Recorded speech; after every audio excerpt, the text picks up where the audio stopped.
Le harcèlement scolaire pour les collégiens lycéens reste difficile à définir.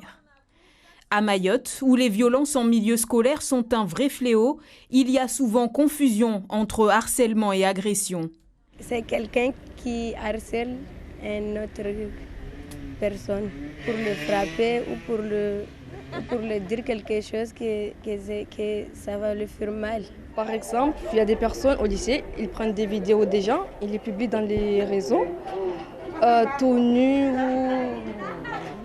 Si beaucoup d'élèves peinent à mettre des mots sur le phénomène, le harcèlement scolaire est bien présent à Mayotte. Bahati en a été victime l'année dernière. Il y a un mec là qui voulait que je sois son ami, mais moi je ne voulais pas. Et puis, il a pris mon photo, il l'a mis dans tout l'internet, il a dessiné des trucs sexualité. Le CPE l'a appelé et il a mis un avertissement. Son calvaire a pris fin après l'intervention du personnel éducatif. Mais la jeune fille n'en a jamais parlé à ses parents.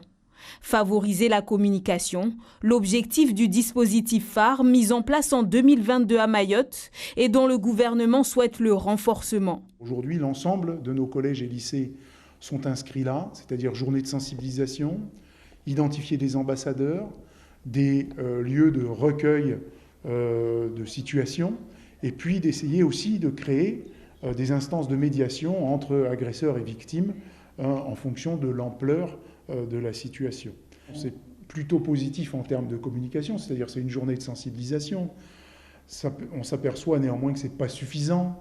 Impossible de quantifier le harcèlement scolaire. Beaucoup d'élèves harcelés subissent en silence. Selon la Fédération des parents d'élèves, que nous avons joint au téléphone, il serait amplifié par une grande précarité à Mayotte.